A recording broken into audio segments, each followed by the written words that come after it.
Kegiatan hari ini saya awali dengan Bismillahirrahmanirrahim. Assalamualaikum warahmatullahi wabarakatuh. Waalaikumsalam warahmatullahi wabarakatuh. Alhamdulillah, marilah kita banyakkan puji dan syukur kehadirat Allah Subhanahu wa taala karena pada hari yang berbahagia ini kita masih diberikan kesempatan oleh Allah Subhanahu wa taala untuk dapat berkumpul bertemu lagi di sekolah yang kita cintai. Masih bisa dalam suasana hari merdeka, karena masih suasana merdeka, insya Allah semua di sini dapat mengikuti dengan semangat ya. Salawat serta salam marilah kita sampaikan selalu kepada junjungan kita, pada tauladan kita, Nabi besar Muhammad SAW. Baik kawan-kawan semua, maksud dan tujuan kami mengajak kawan-kawan semua untuk hadir di sini adalah hari ini insya Allah kami akan mendiseminasikan ilmu yang sudah didapatkan dari program guru penggerak ya. Ada program guru penggerak yang sudah kami laksanakan sudah hampir 1,5 bulan ini. Nah ini memang disuruh untuk berbagi langsung kepada rekan-rekan di sekolah ya, supaya ilmu ini semuanya tersampaikan kepada kawan-kawan semua ya. Untuk mengawali kegiatan hari ini, marilah sama-sama kita mengucapkan lafaz basmalah. Bismillahirrahmanirrahim. Untuk selanjutnya kami mohon kesediaan Ibu Dolia, tadi sudah dapat amanah dari kepala sekolah untuk mewakili kepala sekolah untuk memberikan sepatah atau dua kata-kata ataupun membuka kegiatan ini, mewakili kepala sekolah. Kepada Ibu Dolia saya persilakan.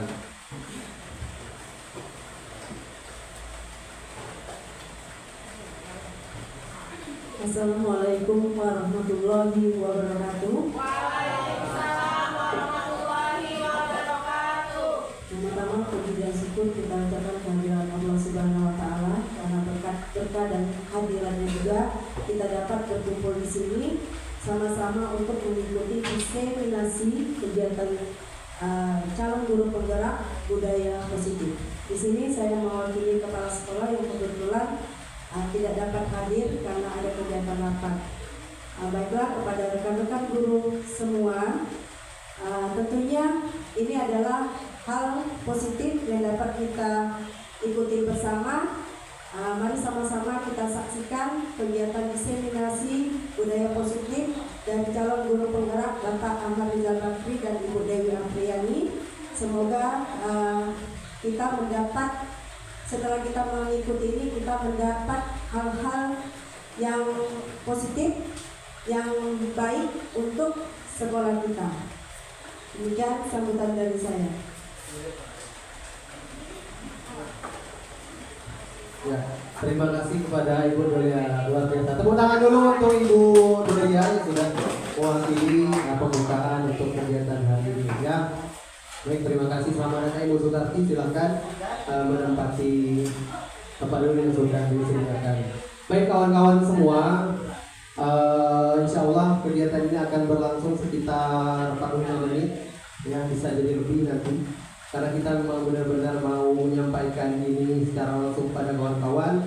Jadi ilmunya mungkin teman-teman sudah tahu tentang budaya positif, mungkin sudah tahu, cuma kita memperkuat saja ya, memperkuat saja pengetahuan kita masing-masing. Kebetulan kami bersama Ibu Dewi di sini sudah mendapatkan materinya di sini, jadi harus disampaikan kepada kawan-kawan semua. Semangat semuanya? Tepuk semangat. Tepuk semangat.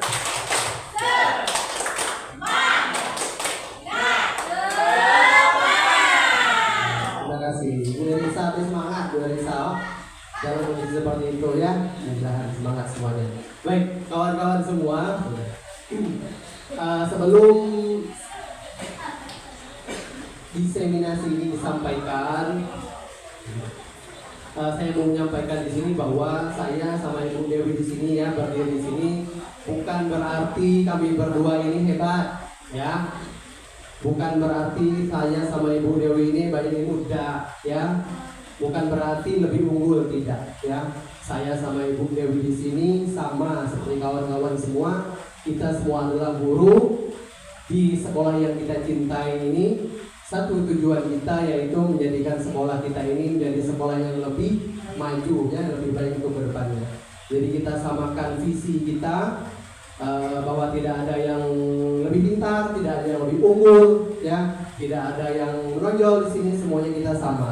Mudah-mudahan kita satu visi, menjadikan sekolah dan anak-anak didik kita menjadi sekolah yang maju dan anak didik yang berkarakter ya, seperti itu.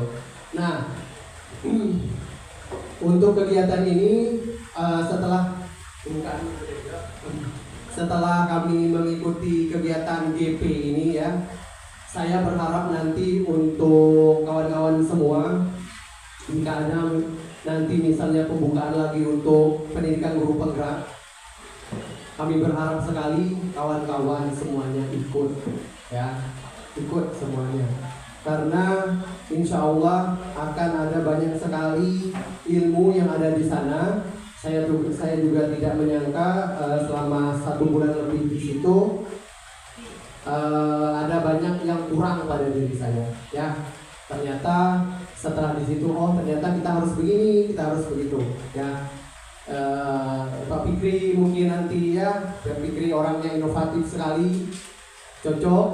Bu Feni ya, Ibu Nur Hamzah juga, Bu Wati yang sudah senior mungkin, pokok semuanya. Guru Mampel misalnya jarang sekali yang ikut GP ini, guru Mampel, guru Nopal. Kemudian Pak Andi ya, Pak Beldi. Banyak guru kelas sama guru itu, wali kelas SMP banyak. Kalau guru agama jarang, guru olahraga jarang lah. Jadi nanti kalau memang ada pembukaan lagi ikutlah, karena kita pengen murid kita lebih baik, pengen sekolah kita lebih baik, dan kita pun lebih baik ya, seperti itu. Baik, tidak perlu berpanjang lebar lagi untuk menyampaikan sesi pertama tentang budaya positif ini akan disampaikan oleh Ibu Dewi. Kepada Ibu Dewi saya persilakan.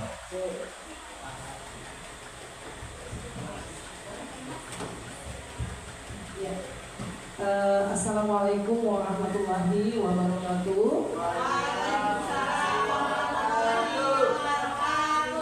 Alhamdulillahirrahmanirrahim. Terima kasih saya ucapkan kepada rekan-rekan guru semua sudah hadir di ruangan kelas 6A. Dalam rangka kami ini, benar kata Pak Rizal tadi, kami bukan siapa-siapa, kami bukan lebih unggul, kami bukan lebih baik, justru kami ini banyak kurangnya. Apalagi setelah bergabung dengan para guru penggerak dari sekolah-sekolah lain,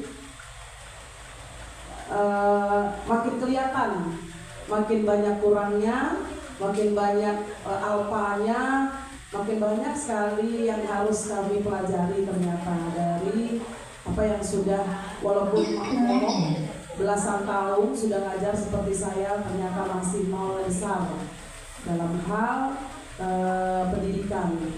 Tapi kita sama-sama berusaha agar bisa lebih baik ke depannya. Baik Bapak Ibu, di sini saya dengan Pak Rizal bagi 2 sesi karena ada 6 materi yang akan kami sampaikan. Mudah-mudahan tidak ada kendala apapun. Yang pertama, saya akan menyampaikan atau memaparkan mengenai apa sih budaya positif ini. Kalau dilihat dari 2 kata budaya dan positif, ya pasti Bapak Ibu sudah paham secara umum ya, bagaimana pembiasaan hal-hal yang baik, yang namanya positif atau yang baik. Cuman secara rincinya mari kita lihat bersama pemaparan yang akan kami sampaikan pagi ini. Tapi sebelumnya, biasanya kalau kita ke anak-anak kan sebelum mulai belajar tuh pasti ada ice breaking. Hari ini saya akan menampilkan ice breaking. Silakan Pak Rizal.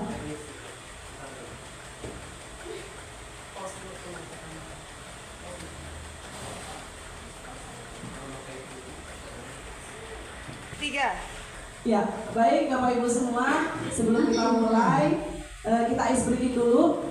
Di sini coba Bapak Ibu sebutkan warnanya. Kita belajar kayak anak-anak lah, bahwa kita nyebut warna. Ice breaking sebut warna. Ini warna apa? Pak Rizal kayaknya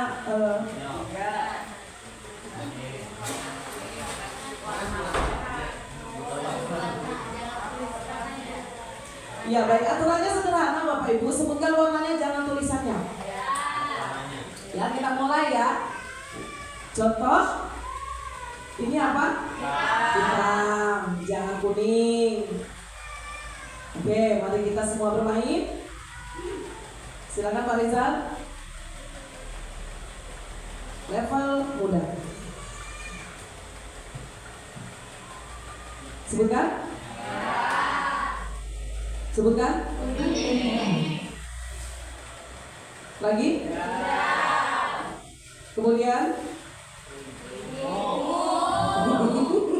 Kemudian. Kemudian. Terus. Ya, pintar. Ya, pintar. Lagi.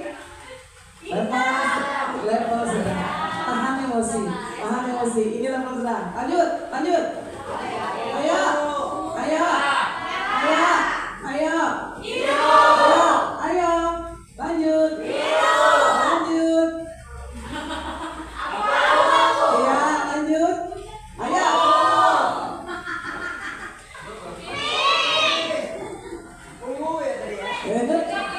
Ayo, ayo.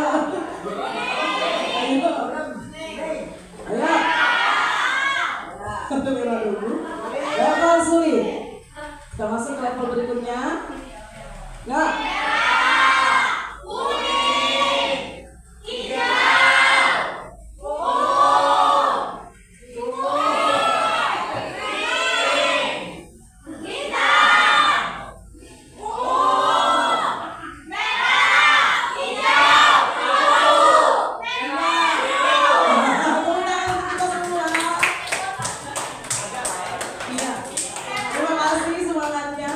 Baik. Ya sebelum kita masuk, kita sepakati dulu Bapak Ibu dalam forum ini kita sepakati apa yang harus kita lakukan. Di sini ada pertanyaan kalimat pemantik bahwa selama forum diseminasi ini berlangsung, pertama kita menghargai siapapun, yang kedua ada menjadi pendengar yang baik. Jadi Bapak Ibu silakan, saya akan membagikan sticky note-nya apa yang ingin Ibu sepakati, Bapak Ibu sepakati selama forum diseminasi ini berlangsung. Selain dua pernyataan di atas, yaitu menghargai siapapun. Jadi selama forum ini berlangsung kita wajib menghargai siapapun. Kemudian menjadi pendengar yang baik. 5 orang baca.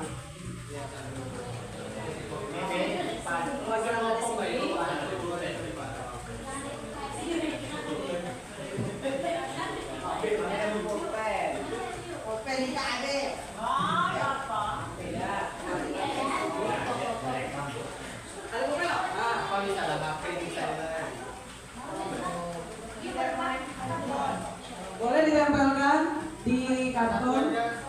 Maaf.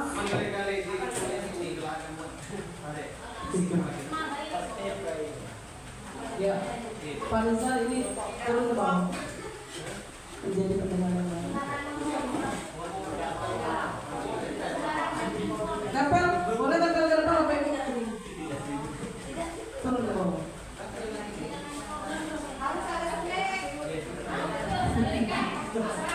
Silakan. Bu Elisa mungkin bisa dibantu. Siko pernyataan apa yang dipengenin selama forum.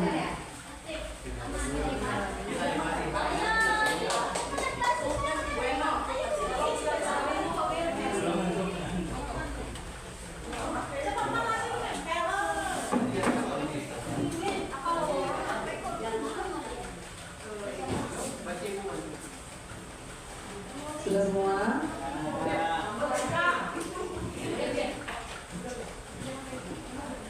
Oke, satu lagi. Baik Pak Rizal, saya bacakan. Satu pendapat ingin tidak tidur selama forum diseminasi. Jadi saya dengan Pak Rizal harus lincah biar pesertanya tidak tidur. Kedua, bertanya jika mengalami kesulitan. Kalau bertanya sesat di jalan. Dapat menerima pendapat orang lain. Tidak ngobrol. Fokus menyimak. Fokus menyimak, tidak ngobrol, dapat menerima pendapat orang lain, bertanya jika mengalami kesulitan, dan tidak tidur. Tidak tidurnya pakai pulpen merah pula Pak. Jadi itu benar-benar pakai tanda seru tidak. Baik, sesuai dengan kesepakatan kelas kita, sebelum kita mulai, saya bacakan ulang. Pertama, menghargai siapapun. Kemudian, menjadi pendengar yang baik, tidak tidur selama mengikuti diseminasi, bertanya jika mengalami kesulitan, dapat menerima pendapat orang lain, dan tidak ngobrol, berfokus menyimak. Baik, terima kasih Bapak Ibu. Mudah-mudahan sampai akhir nanti kita bisa melaksanakan kesepakatan yang sudah kita sepakati bersama. Next, Pak Rizal. Saya masuk ke materi budaya positif. Ya, Bapak Ibu, seorang guru yang baik harus memiliki kemampuan yang mewujudkan budaya positif di sekolah. Budaya positif tersebut dapat dijalankan dengan menerapkan konsep-konsep inti seperti 1. Disiplin positif, 2. Motivasi perilaku manusia, 3. Keyakinan sekolah atau kelas, 4. Kebutuhan dasar manusia, 5. Posisi kontrol restitusi, 6. Segitiga restitusi. Nah, dari keenam konsep-konsep ini dalam penerapan budaya positif ini insya Allah memang wajib kita lakukan sebagai seorang pendidik. Maksudnya agar budaya itu dapat kita jalankan atau kita terapkan dalam sebuah sekolah atau kelas dalam lingkup kecil. Kalau kita ini kan adik kelas Bapak Ibu, belum nyampe ke sekolah, kita kelas bayi dulu, cemana anak-anak kita tuh biar bisa konsep-konsep budaya positif ini terjalani dengan baik, dijalankan dengan baik. Nah, keenam inilah unsur-unsurnya: disiplin positif, motivasi perilaku manusianya, keyakinan kelas yang sudah kita Bapak Ibu jalankan. Pastinya di setiap kelas sudah ada keyakinan kelas. Kemudian kita kadang lupa apa nih kebutuhan dasar kita. Saya pun sebelum ikut guru penggerak ini pun, ternyata ada kebutuhan saya pribadi. Kadang kita berusaha menyenangkan orang lain, berusaha memenuhi kebutuhan orang lain, kita lupa kita sendiri punya kebutuhan. Nanti kita ulas bersama. Kemudian posisi kontrol restitusi. Ini yang mungkin saya sendiri pun masih terbata-bata, meraba-raba, karena baru kami dengan Pak Rizal baru modul 1. Ini sudah mulai merasa banyak benar ternyata yang saya belum ketahui. Dan yang terakhir nanti kita juga akan ketemu dengan apa sih itu segitiga restitusi. Next, Pak Rizal. Nah, kita mulai yang pertama, konsep-konsep dari budaya positif tadi, yaitu pertama disiplin positif. Kata disiplin mungkin kita udah asing lagi Bapak Ibu. Saya ulas sedikit. Disiplin positif merupakan suatu cara penerapan disiplin yang mengajarkan anak bertanggung jawab dan menumbuhkan kesadaran diri berdasarkan nilai-nilai kebajikan. Next, Pak Rizal. Nah, di mana disiplin positif ini lebih ke arah disiplin diri. Kadang kita lupa, disiplin itu memang harusnya dari dalam diri, tanpa paksaan, tanpa ancaman, atau tanpa iming-iming. Dalam mengontrol diri dan melakukan segala tindakan. Next. Disiplin diri dapat membuat murid memahami dan menyadari berdasarkan motivasi internal. Nah, yang saya sebutkan tadi bahwa bukan akibat paksaan, pujian, ataupun hukuman. Baik, next Pak Rizal. Nah, ini adalah yang sudah Bapak Ibu, saya sendiri pun kadang-kadang nyebut terus, tapi menyadari sendiri masih banyak sekali yang belum saya pahami. Karakter-karakter dalam profil pelajar Pancasila: beriman, bertakwa pada Tuhan Yang Maha Esa dan berakhlak mulia, mandiri, berkebinekaan global, bergotong royong, kreatif, dan bernalar kritis. Ini yang harus kita sama-sama tanamkan yang menjadi budaya di sekolah kita ataupun di skala kecil, yaitu kelas. Baik, next Pak Rita. Kemudian selanjutnya motivasi perilaku manusia. Nah, Bapak Ibu, saya perkenalkan sedikit apa sih 3 motivasi perilaku manusia. Yang pertama, motivasinya itu dia untuk menghindari ketidaknyamanan atau hukuman, sehingga ini yang membuat dia termotivasi melakukan sesuatu. Dua, untuk mendapatkan imbalan. Nah, ada juga nih tipikal yang butuh sesuatu, butuh penghargaan dari orang lain, maka dia termotivasi untuk melakukan suatu hal, baik itu yang baik ataupun malah yang tidak baik. Ketiga, untuk menjadi orang yang mereka inginkan dan menghargai diri sendiri dengan nilai-nilai yang mereka percaya. Next. Nah, yang berikutnya adalah keyakinan sekolah. Atau di sini saya dengan Pak Rizal masih membahas masalah keyakinan kelas. Lanjut Pak. Nah, bisa dilihat gambarnya. Ini contoh guru yang memang dirindukan oleh murid-muridnya. Ya, beliau memang betul-betul saya salut menerapkan banget ya Bapak Ibu ya. Sehingga dari ekspresi pun terlihat bahwa keyakinan kelas yang sedang mereka capai itu memang betul-betul disepakati dulu sebelum langsung ditempel. Ya. Jadi beliau ini melewati tahapan-tahapannya bagaimana menghasilkan satu keyakinan, atau kita biasa nyebutnya sebelum keyakinan kelas ini kesepakatan kelas Bapak Ibu, sama dari sepakat maka dia akan yakin bahwa itu yang harus dijalankan. Dia yakin. Kenapa dia nyebutkan tidak boleh ngobrol Bu? Karena dia yakin dengan tidak ngobrol di kelas maka akan ada pencapaian-pencapaian setelahnya. Maka lebih ke keyakinan lagi, bukan kesepakatan. Nah, keyakinan kelas, guru berperan dalam mewujudkan terbentuknya keyakinan sekolah atau kelas dengan adanya kesepakatan dulu. Tidak langsung kita, kayaknya di kelas kuning tidak boleh ngobrol, tidak boleh tidur. Itu hanya kita sendiri, tapi mereka tidak paham kenapa Bu Ibu Dewi ini nyuruh jangan tidur. Tanpa sebelumnya ada kesepakatan, ada pembicaraan, ada negosiasi antara kita dengan si siswa kita ber-34 orang misalnya. Next, Pak Nida. Nah, keyakinan sekolah atau kelas berupa pertanyaan-pertanyaan universal yang sifatnya itu mudah diingat dan dipahami dan harus, tidak perlu muluk-muluk keyakinan kelas. Yang penting itu bisa jalan tidak dalam kelas kita. Tidak perlu dengan kata-kata yang tinggi, tapi anak sendiri tidak paham untuk meyakini bahwa itu sebuah satu perilaku yang harus mereka patuhi sehingga selesai sekolah. Jadi saya ulangi, keyakinan kelas atau sekolah yang nantinya kalau skala besar, kalau insya Allah nanti Pak Rizal jadi kepala sekolah, Pak Rizal itu sudah mulai menyusun keyakinan sekolah, bukan lagi keyakinan kelas. Maka dia harus memikirkan, berkomunikasi dengan baik dengan guru-gurunya untuk menghasilkan satu keyakinan. Pertanyaan-pertanyaan universal yang mudah diingat dan dipahami dan harus, nah ini yang paling penting, harus diterapkan, bukan cuma ditempel. Harus diterapkan di lingkungan sekolah atau lingkungan kelas, kalau kapasitas kelas. Next, Pak Rizal. Nah, ini yang sudah kami buat, dan saya yakin Bapak Ibu lebih keren lagi apa yang sudah dikerjakan di kelas, baik dari kelas 1 sampai dengan kelas 6. Ada keyakinan yang sudah kita sepakati bersama. Ini adalah contoh keyakinan kelas saya 6A dan kelas Pak Rizal, di mana hampir sama. Saling menghormati, menjaga kebersihan, membiasakan 4 kata ajaib, tolong, permisi, maaf, terima kasih.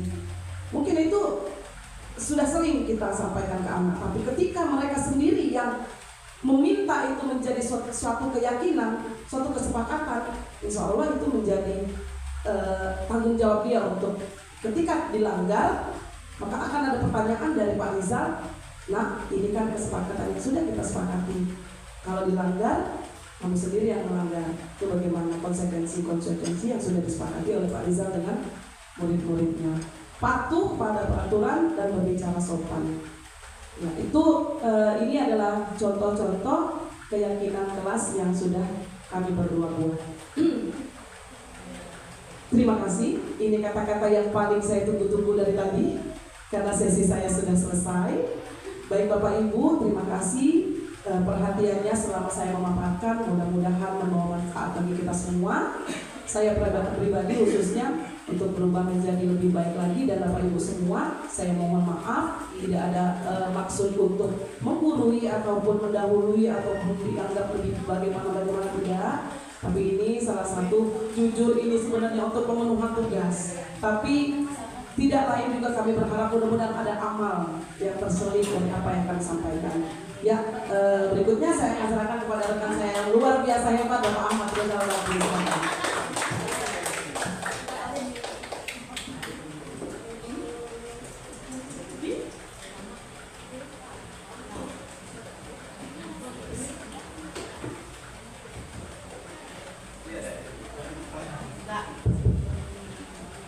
Baik, kawan-kawan, tepuk tangan dulu untuk Ibu Dewi Apreni. Alhamdulillah, terima kasih Ibu Dewi Apreni sudah menyampaikan budaya positif di sesi pertama. Untuk selanjutnya, izinkan saya untuk menyampaikan 3 materi lagi yang akan kita ikuti bersama. Sebelum kita memulai ice breaking lagi, tuh, ya Bu Dewi, ice breaking itu. Tetap duduk saja karena tadi kita pagi sudah banyak bergerak ya, tidak perlu bergerak sepertinya, jadi kita tetap duduk melihat layar di depan ya, silakan.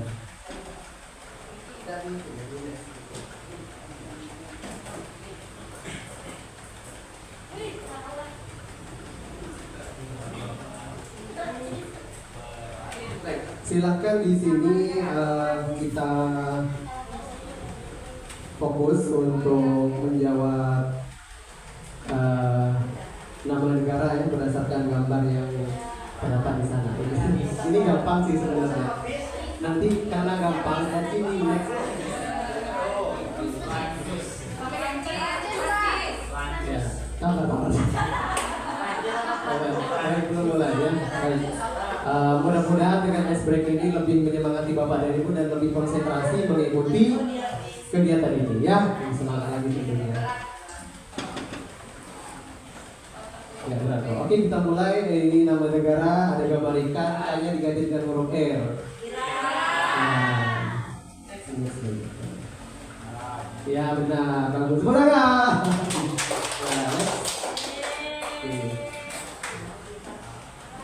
Silakan. Ya, pintarnya.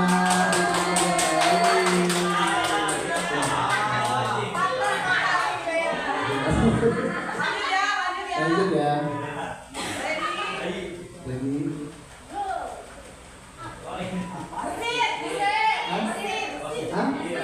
Mesir. Ya, yang salah. Yes.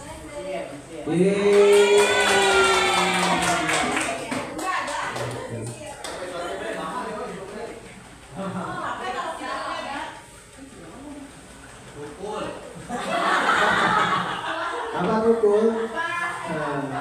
Apa itu? Ya, ya, luar biasa guru-guru di sana ya, encer semua, taknya, ya,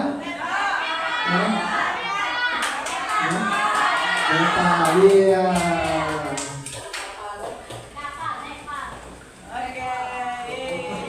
Mungkin lagi, senang ya.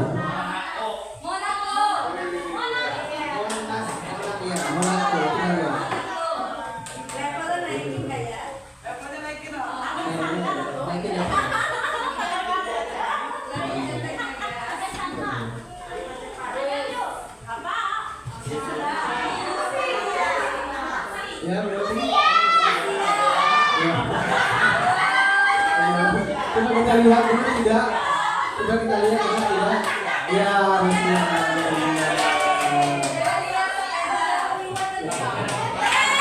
Nah, silakan.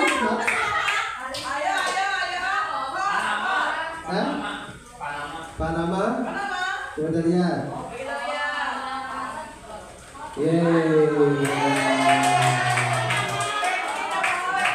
Sudah ya? Ya, sudah. Ya, terakhir. Ya, terakhir ya. Oke, silakan.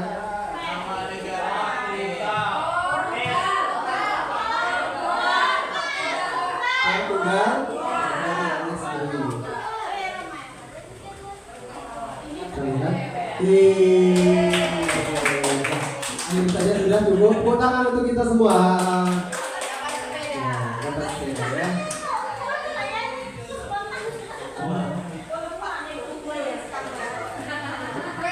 Baik, kawan-kawan semua, lanjut ke materi ya. Kali ini saya akan menjelaskan atau memaparkan tentang kebutuhan dasar manusia.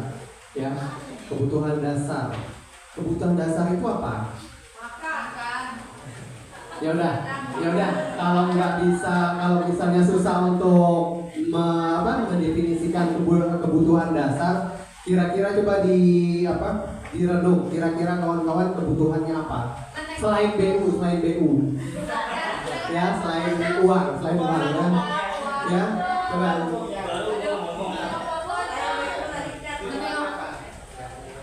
Menengok gambar tuh butuh kasih sayang. Di tengah butuh duit, yang di bawah tuh kayak butuh rumah, harta lah ya, kali-kali kenyamanan hidup. Tangan dulu, itu ada lagi. Kira-kira yang menjadi kebutuhan kawan-kawan semua, jangan lihat itu misalnya kalau Ibu Nur Hamzah mungkin ya udah justru ada simbol apa itu love tadi kasih sayang. Kira-kira kebutuhan kita sendiri apa? Itu skincare. Apa lagi? Nah, tadi selain itu apa? Cinta. Baik, benar sekali ya. Baik. Jadi next. Jadi kebutuhan ya Bapak Ibu ya. Nah, kenapa? Ada pertanyaan, kenapa seseorang itu kadang-kadang melakukan kekhilafan, melakukan kesalahan, atau apa itu namanya, berada di titik yang identitasnya gagal misalnya. Kenapa? Karena kebutuhan dasarnya tidak terpenuhi. Jadi kebutuhan dasar kita ini harus dipenuhi dulu supaya kita hidup pun istilahnya seimbang ya. Saya ada pertanyaan di depan ini menitikberatkan kepada murid kita sebenarnya. Selain kita manusia ini kita pernyataan ini untuk siswa kita ya. Ketika seorang murid melakukan suatu perbuatan yang bertentangan dengan nilai-nilai kebajikan atau melanggar, sebenarnya dikarenakan mereka gagal memenuhi kebutuhan dasar mereka. Jadi kenapa ada anak yang bandel? Kenapa ada anak yang terlambat datang ke sekolah? Kenapa ada anak yang sering berebut teman? Sebenarnya mereka itu gagal memenuhi kebutuhan dasarnya. Sekarang kita lihat lanjut, apa saja kebutuhan dasar manusia itu? Yang pertama, kebutuhannya adalah bertahan hidup. Ya, benar tadi yang disampaikan oleh Ibu Nur Hamzah, kita butuh makan, ya, kita butuh harta. Kemudian kita butuh rumah, yang tadi ada gambar itu, berarti itu kebutuhan untuk bertahan hidup, ya, kebutuhan makan, kemudian rumah, ya, pakaian, itu adalah kebutuhan bertahan hidup. Kemudian kebutuhan kasih sayang dan rasa diterima. Nah, biasanya anak ini di rumah, misalnya ketika ada anak yang di rumahnya mendapat kasih sayang yang cukup dari orang tuanya, biasanya anak-anak itu di dalam pergaulannya dengan sehari-hari dengan teman-temannya, dia biasanya lebih positif orangnya, seperti itu. Tapi misalnya dari rumah, misalnya anak ini kebutuhan kasih sayangnya kurang, orang tuanya mungkin tidak peduli atau tidak begitu memperhatikan anak, biasanya datang ke sekolah, anak itu malah banyak masalah, ya seperti itu sebenarnya. Jadi kita jangan langsung menjas anak itu, kamu bandel nih, kamu ini nakal sekali, kamu ini tidak sopan. Sebenarnya mereka itu kebutuhan dasarnya belum terpenuhi, makanya kita tanya dulu, ya. Kemudian yang ketiga, kebutuhan penguasaan. Nah, ada manusia yang mungkin, anak yang mungkin merasa ingin diakui, atau merasa di antara teman-temannya pengen dihormati, dia lebih menonjol. Berarti dia itu sebenarnya mau memenuhi kebutuhan kekuasaan dia. Dia mau berkuasa sebenarnya. Bukan karena dia keras sama temennya atau pengen lebih unggul dari temennya, bukan, ya. Tapi karena kebutuhan penguasaan. Kemudian selanjutnya kebutuhan dasar kebebasan. Nah, kebebasan biasanya misalnya di dalam kelas itu, bapak nih macam-macam dialah belajar. dan dia punya cara-cara lain. Berarti anak itu pengen bebas, dia pengen memilih sebenarnya metode pembelajaran yang menurut yang menjadi kebutuhan dia itu seperti apa, ya, bukan kita yang menentukan sebenarnya seperti itu, ya. Kemudian yang terakhir kesenangan. Kadang-kadang kita di kelas itu ketika ada anak yang apa misalnya ya gendang meja, nah berarti gendang meja, kenapa ini gendang meja? Padahal dia sedang memenuhi kebutuhan dasar kesenangannya. Dia senang melakukan itu, ya. Dia senang, maka dia itu memenuhi kebutuhan dasar kesenangannya, ya. Lanjut, Bu. Nah, ini akan kita diskusikan sama-sama. Kita akan diskusikan sama-sama berdasarkan tadi yang sudah saya contohkan sedikit tadi, entah paham atau tidak, ya. Tapi ini ada studi kasus, ya. Ini kita umpamakan saja. Mohon maaf jika ada kesamaan nama, karakter segala macam. Tidak bermaksud untuk apa itu namanya. Iya, seperti itu. Kelihatan tidak ini, kawan-kawan? Kelihatan ya? Ibu Citra, guru wali kelas 5A, sedang bingung menghadapi ulang salah satu murid di kelasnya, Doni. Beberapa anak telah mengeluhkan Doni yang seringkali meminta bekal makan siang mereka dengan paksa. Nah, jika Anda menghadapi situasi seperti Ibu Citra, apa yang akan Anda lakukan? Menurut Anda kira-kira apa alasan Doni melakukan hal itu ketika Doni membuat makanan seperti ini? Mungkin kita sekarang ini kan apa itu namanya, karena pulang siang kan anak bawa bekal. Mungkin ada kasus seperti Doni di kelas kawan-kawan semua. Nah, sempatkah kawan-kawan semua menanyakan kira-kira kenapa dia melakukan itu? Ayo coba silakan, boleh. Apa alasannya kira-kira? Menurut Ibu Gloria? Mungkin karena orang tuanya kerja pergi pagi, maka tidak sempat menyiapkan bekal untuk anaknya. Tepuk tangan dulu, tepuk tangan dulu. Jalan kita.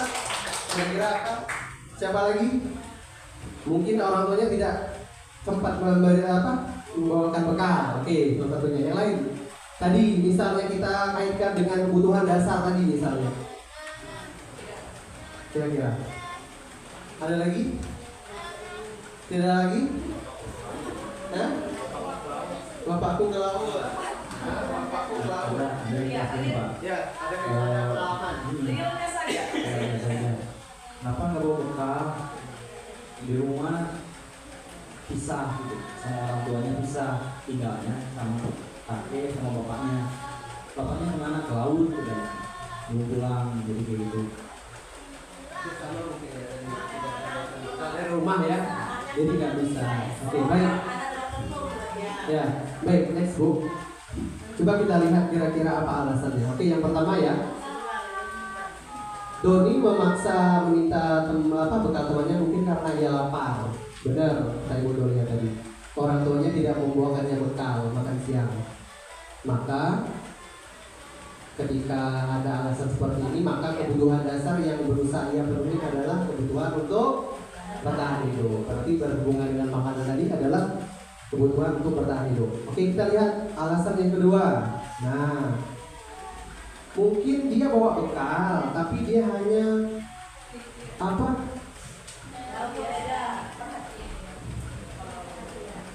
iseng baik mungkin nganggu kawan misalnya. Mungkin iseng saja nganggu kawan, mau pengen nyicip pura-pura seperti itu. Nah, kenapa? Berarti di rumah mungkin sehingga gurunya memberitahu orang tuanya. Nah, mungkin dia kurang kebutuhan kasih sayang dari rumah.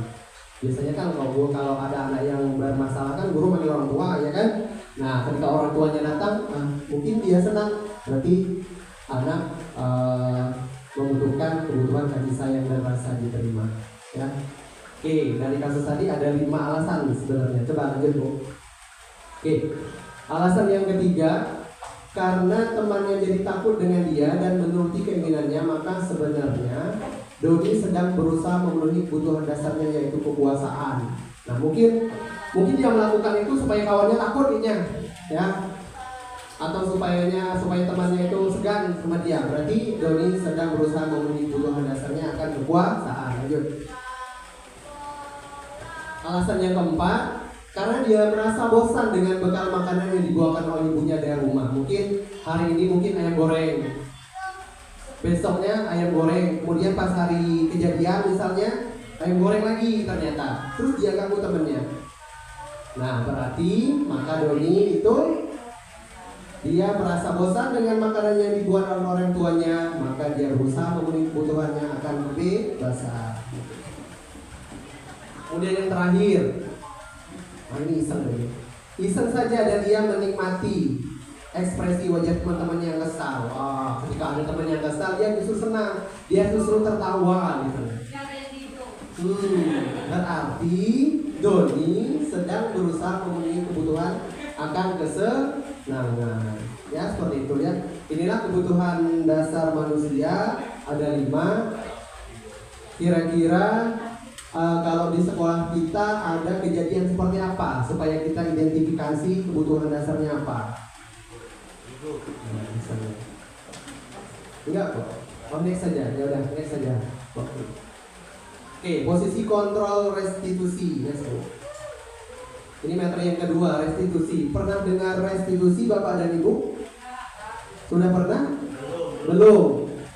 Saya baru saja mendengar restitusi ini ya. Berarti nanti ikutlah angkatan 12 ya. Angkatan 12 akan bertemu dengan materi restitusi ya. Nah, seorang guru ini harus paham dengan restitusi dan langkah-langkahnya. Apa itu restitusi? Adalah proses menciptakan kondisi bagi murid untuk memperbaiki kesalahan mereka sehingga mereka bisa kembali pada kelompok mereka dengan karakter yang lebih kuat. Ya, jadi restitusi ini anak yang bermasalah ceritanya. Namun kita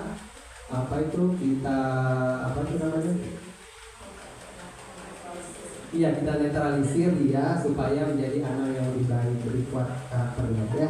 Oke, ketika ada anak yang bermasalah, ketika ada anak yang mengalami misalnya permasalahan ataupun kasus di sekolah, maka kita sebagai guru punya 5 posisi kontrol. Yang pertama, guru sebagai penghukum. Guru sebagai penghukum dengan nada-nada kasar, misalnya maaf ngomong, ya nanti ya seperti itu ya. Itu namanya guru sebagai penghukum. Oke, 2, guru sebagai pembuat merasa bersalah. Ya, 3, guru sebagai teman. 4, guru sebagai pemantau. 5, guru sebagai manajer. Gitu. Biar kita pas satu-satu. Kelihatan tidak? Nah, biasanya ini guru sebagai penghukum tadi sudah saya sampaikan, biasanya dia tuh menunjuk-nunjuk, menyakiti, menyindir atau dengan kata-kata yang kurang pantas. Berarti guru sebagai penghukum itu. Nah, hasilnya biasanya anak itu justru akan lebih memberontak dan menyalahkan orang lain atau berbohong. Ya. Apa dampaknya pada anak jika kita sebagai guru sebagai penghukum itu? Maka biasanya anak akan mengulangi lagi kesalahan yang sama. Ya. Masih fokus? Masih? Mungkin bisa dicontohkan kata-katanya Pak. Misalnya kalau dulu penghukum itu, guru sebagai penghukum itu ini misalnya guru benar. Kalau kamu tidak melakukannya, awas ya. Berarti guru sebagai penghukum dengan kata itu kita sekali. Kemudian muridnya berkata apa Pak ketika kita sering mengajar? Biasanya murid itu maafkan saya ya Pak, maafkan saya ya Bu. Namun hanya apa di bibir saja.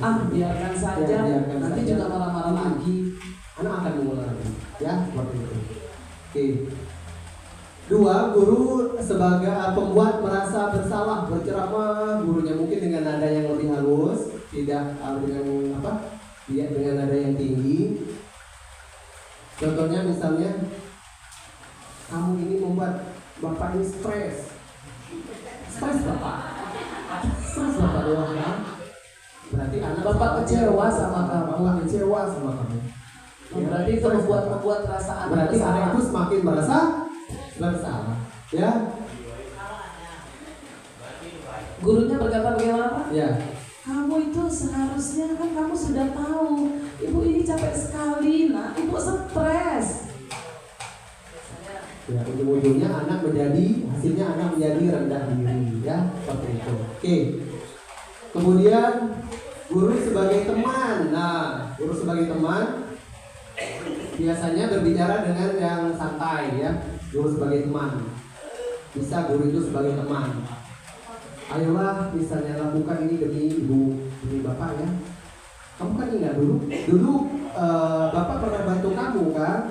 Ayolah bantu bapak, ayolah bantu ibu. Berarti guru sebagai teman. Namun untuk guru sebagai teman ini biasanya anak itu akan tergantung pada guru itu. Ketika tidak ada guru itu, lah dia mulai lagi. Dia hanya suka atau cinta sama guru yang tadi. Dia menganggap dia sebagai teman. Ketika tidak ada guru itu, sudah berulang lagi, ya, seperti itu. Kemudian guru sebagai pemantau. Dan yang kelima, guru sebagai manajer, ya. Nah, sebagai manajer ini biasanya guru berbuat mengajukan pertanyaan-pertanyaan, misalnya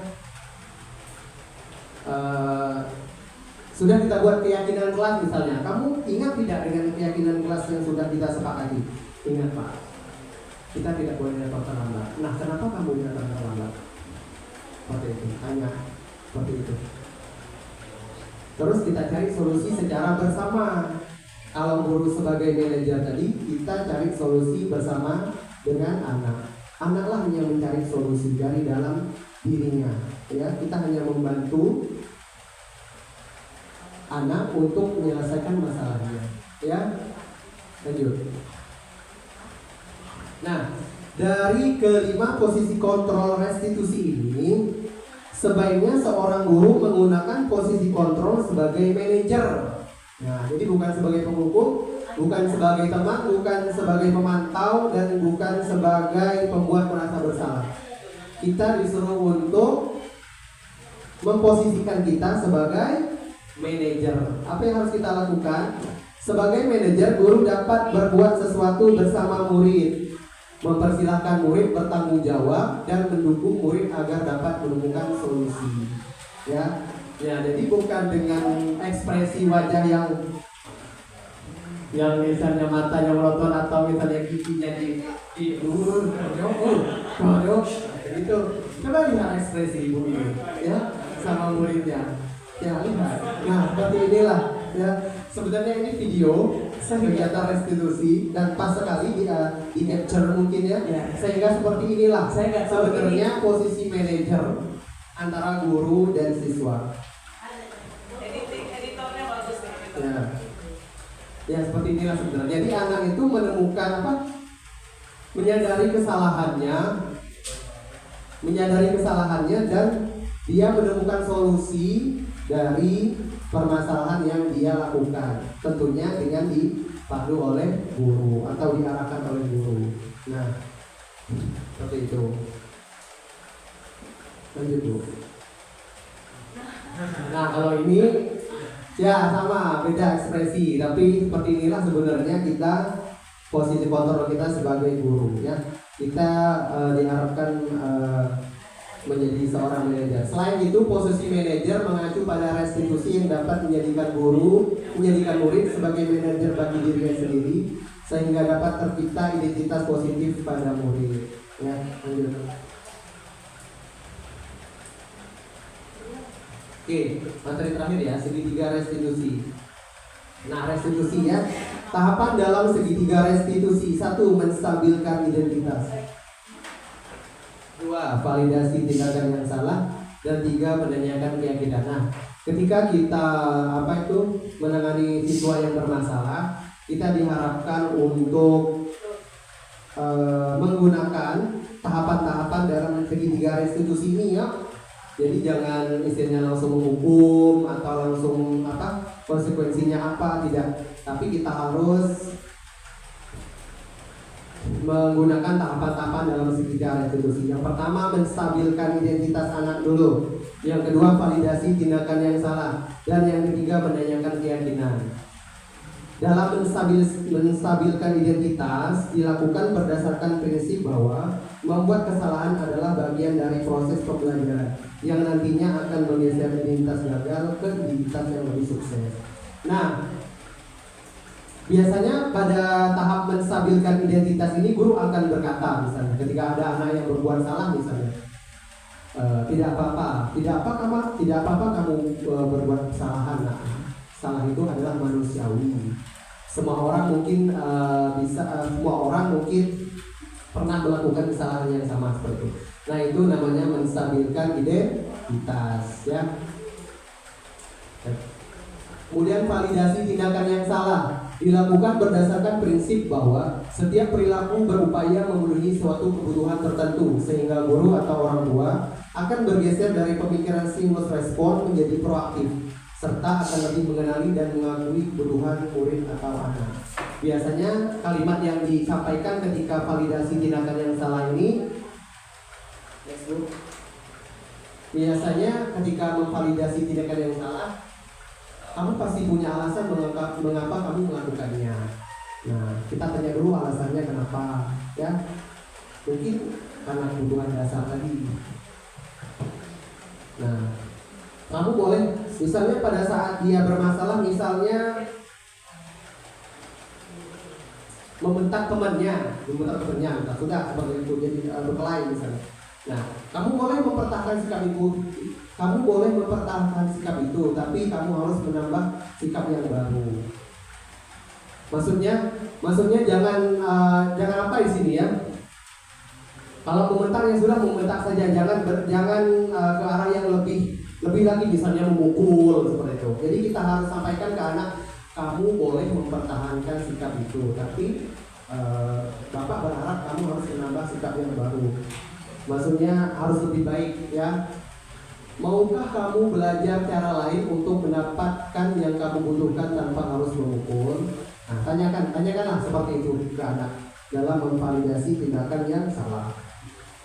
Kemudian yang ketiga, menanyakan keyakinan.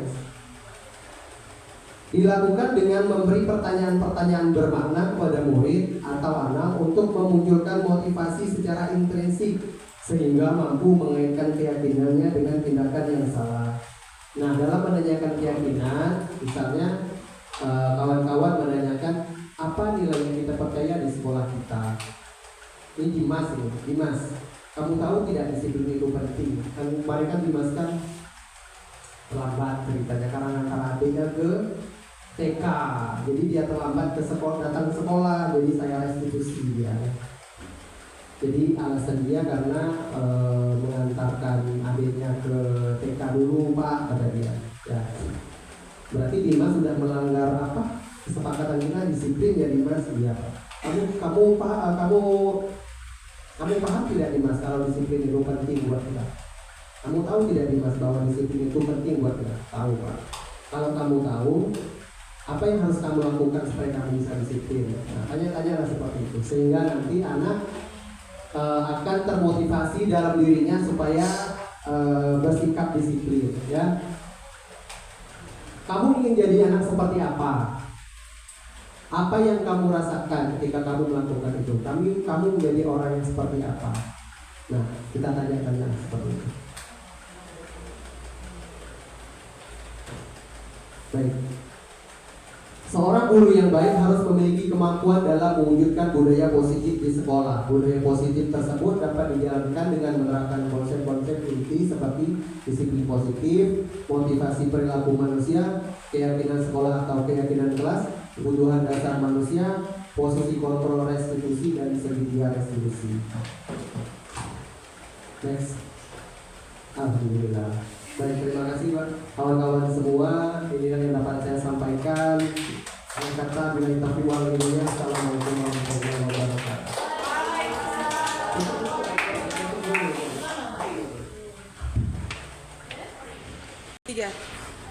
Baik teman-teman, demikian tadi presentasi yang sudah saya sampaikan bersama Ibu Dewi. Ada 6 budaya positif yang sudah disampaikan. Kepada teman-teman yang ingin bertanya, kami persilakan.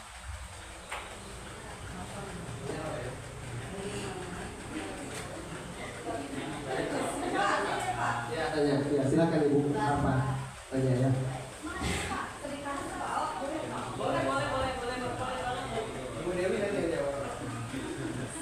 Makasih Pak ya. Studi kasus ya Pak ya. Di sini saya pribadi sebagai guru kewalahan dengan anak-anak di dalam kelas yang satu ini. Saya ingin tanya gimana caranya menanggapi supaya anak ini kalau di rumah dia susah, dikeras apalagi Pak ya, dilemah, dilembutin, dikasih sayang, kita sebagai ibu Yona jangan ini, dia tidak nurut, dikerasin malah dia beruntal kasus ya. Saya di sini sama sih ini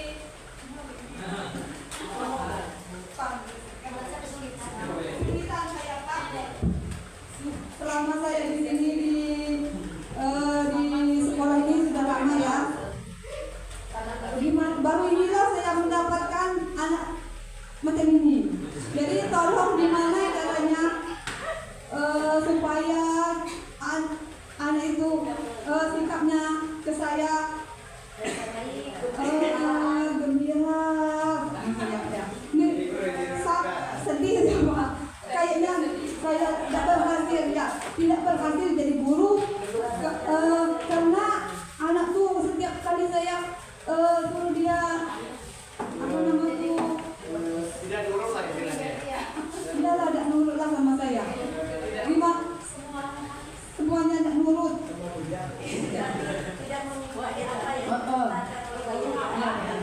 Maksud saya gimana caranya saya tuh sebagai guru tuh supaya dia tuh nurut, ya. Maksud saya itu jangan bobos lah. Kayak tetap sama tuh. Disayang, tidak mempen, di kasar dia yang curhat lah ini Pak ya, curhat. Kemarin itu anak berkebutuhan khusus saya dapat masih nurut. Yang ini kayaknya tidak berkebutuhan khusus, gurunya kayaknya berkebutuhan khusus. Yang satu ini susah saya Pak. Yang kemarin tuh emang Tuhan menguji ya, benar kata Ibu Penny. Kemarin itu saya dapat berkebutuhan khusus masih nurut sama saya Pak. Kalau disayang dia nurut. Ini tidak nurut sama sekali sama saya Pak. Gimana caranya menurut Pak? Kalau dapat anak kayak gitu. Oh menurut Ibu ya, Ibu pembimbing. Terima kasih.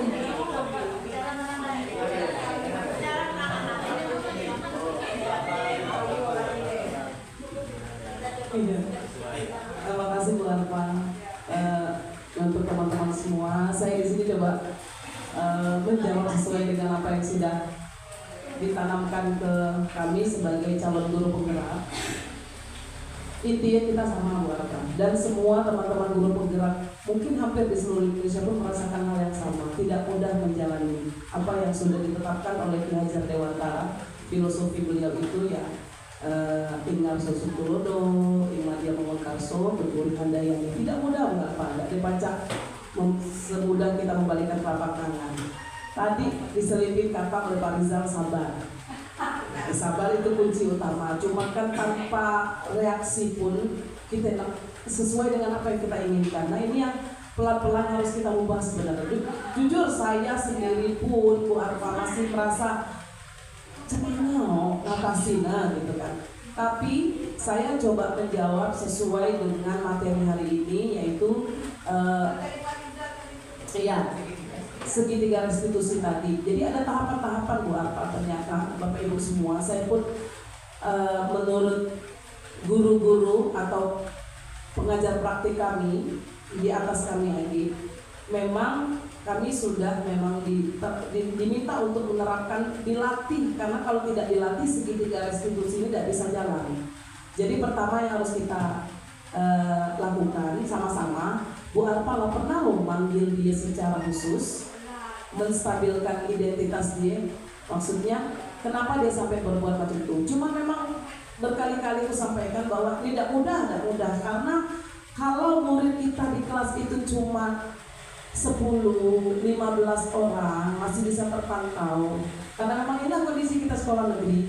Kalau sekolah swasta di kota-kota besar kan satu kelas hanya 15 orang, mungkin secara bisa kita kontrol dengan baik. Nah, kalau misalnya kita sekolah negeri ini kan pelan-pelan, kalau itu menurut saya pelan-pelan, sesuai dengan apa yang sudah kami dapatkan. Inilah idealnya menjadi guru, walaupun tidak mudah. Sekali lagi Bu Arpa, tidak mudah, memang ini teorinya, tapi insya Allah kita praktekkan butuh waktu, tidak mudah, butuh waktu, bukan sekali made, sekali manggil langsungnya berubah, besok enggak. Bu Arpa, mohon maaf lahir batin, kita sama-sama. Cuma yakinlah bahwa ciptaan Allah itu punya kelembutan. Itu yang kita yakini, bahwa Allah itu maha baik, ciptaan dia itu pasti baik. Seburuk-buruknya manusia ada baiknya. Jadi kita manfaatkan tuh baiklah, yakinin tuh baiklah. Kalau menuntun, ya kita harus menuntun. Kita tidak usah menuntut apa yang bakal terjadi ke dia, ya Bu. Kita tidak usah menuntutnya jadi sesuai dengan apa yang kita pikirkan, apa yang kita harapkan, apa yang kita dambakan menjadi anak yang macam mana. Itu menurut yang kita pelajari itu salah besar. Kita sebagai guru hanya bisa menuntun mereka, kodrat mereka masing-masing. Nah, dengan segitiga restitusi ini, kalau diikuti dengan baik, insya Allah ada kekurangan. Pertama, panggil dia, tanya kebutuhan dasar apa. Kita mulai sama-sama menyelidiki nih, kebutuhan apa yang kurangnya, Leo. Karena kalau kita langsung ngejudge tadi kata Pak Rizal, semua kita pun stres sendiri. Berarti kita dalam 30 anak Bu Arpa di kelas tuh, kata Bu Arpa resiko aben lenger, itu membebani pikiran Bu Arpa sendiri dan kusipku juga di kelas macam itu. Di kelas macam itu, jadi panggil, tanyakan, distabilkan dulu. Ibaratnya kata kita di netral dulu. Cuma memang berat Bu Arpa, jujur berat. Tapi harus kita laksanakan, harus kita lakukan karena kita nyemplung di sini, kita berada di sini, kita sebagai guru.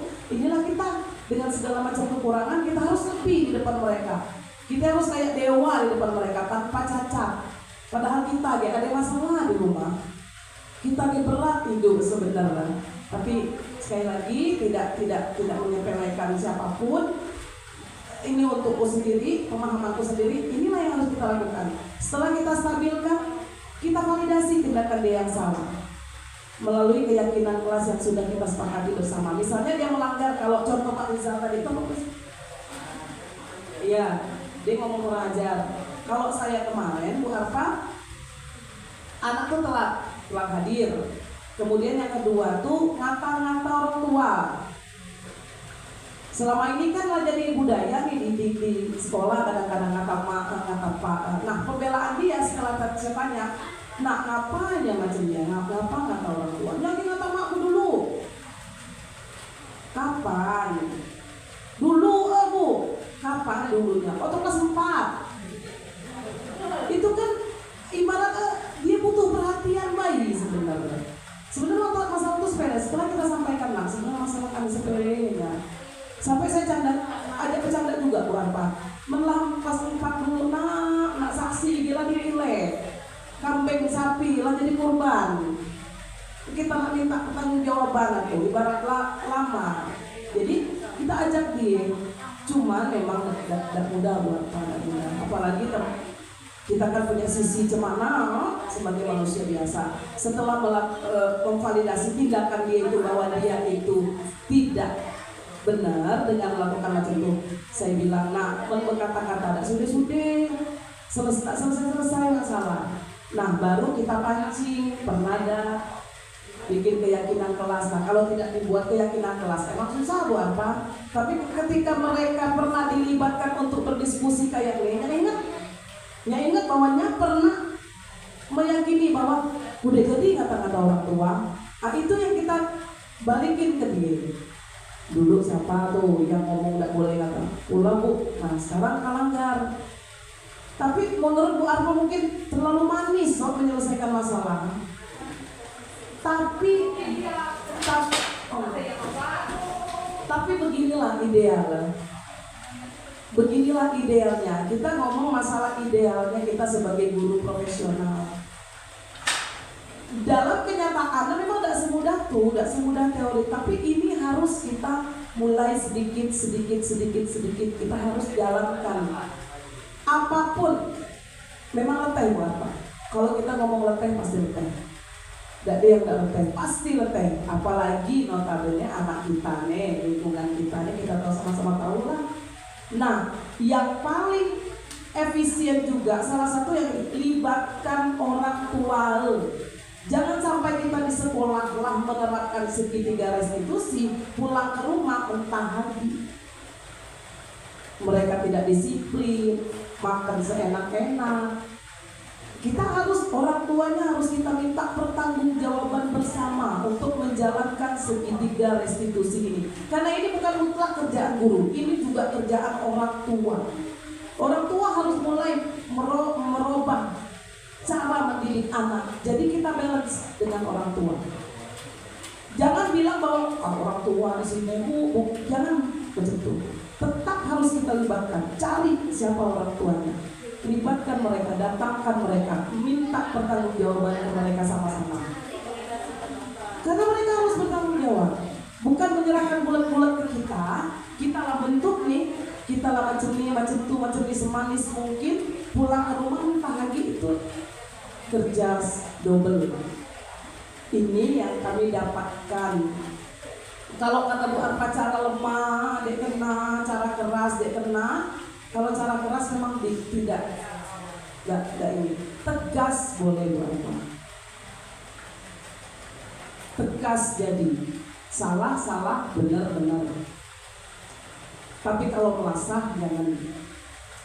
Nah, kata-kata yang disampaikan Pak Rizal tadi yang ada contoh-contoh kata-kata itu mulai sedikit-sedikit kami lokali harus mengimbaskan. Padahal kami yang sering ngomong macam itu.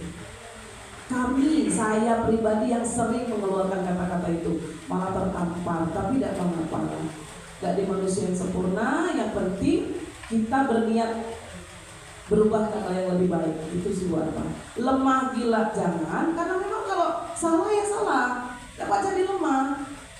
Tegaskan. Ada konsekuensi kalau melanggar. Ya, kalau di kelas tinggi ya bisa. Tapi kan masih kedua. Bisa dia. Bisa, insya Allah bisa. Malah kelas 2 pendekatannya beda pula. Pendekatannya lebih ke komunikasi buat apa? Minta bantuan dengan orang tua. Ada apa sebenarnya anak kita nih? Misalnya. Karena tidak ada kata PP kami sih, tidak ada masalah yang tidak ada solusi. Tergantung kita kawal, nak deh kita selesai. Sudah? Itu yang saya ketahui buat Bapak Mama. Menagi drama, tapi inilah adil. Mungkin ada yang Pak Rizal lah, gelisah dari tadi pengen ngomong.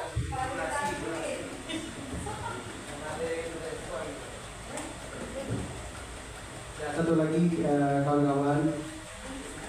Satu lagi.